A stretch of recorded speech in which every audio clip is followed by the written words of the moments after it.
Little girl who has died, and there are numerous questions surrounding her death that need to be answered and need to be answered now. The terrible case of Serenity's abuse and subsequent death is indicative of a problematic investigation involving the RCMP. So to the Solicitor General, everyone is accountable here. Will you ask the RCMP on behalf of the people of Alberta to perform an inquiry into the perceived botched investigation into Serenity's death? And if not, why not?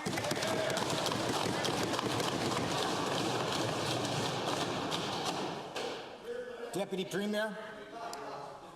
Thank you very much, Mr. Speaker, and to the member for the question. I'm aware that the member has been a member of the Armed Forces as well, and the RCMP certainly do have an important, City Police, and the RCMP, in partnership with other law enforcement agencies, have a very important role to play in this. And my understanding that the RCMP is investigating this case, and questions that have been raised are the questions that are being raised by the public as well as by the Minister to make sure that Serenity, her family, and all children in the system have justice, Mr. Speaker.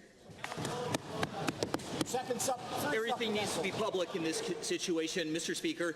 The Medical Examiner's Office also falls under the authority of the Solicitor General. There are a lot of perceived concerns with the procedures of that office. I believe the Solicitor General should be asking, where did the autopsy report go off the rails? So again to the Minister, will you launch a public inquiry into the procedures of the Medical Examiner's Office to determine where it failed Serenity, so it does not fail other children, and if not, why not? Deputy.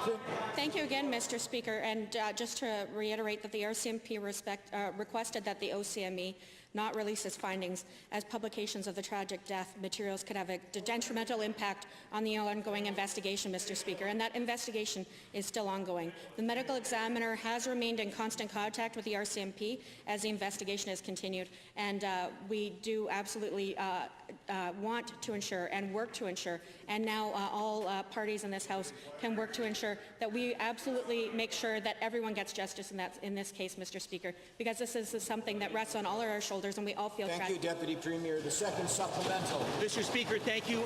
The entire system failed Serenity and her mother, possibly due to their lower socioeconomic status, and this is unacceptable. It is wrong to treat people differently because of their perceived status, and this is what I have been fighting against for years. So to the Minister, will you and your government initiate a public inquiry into the circumstances surrounding Serenity's death?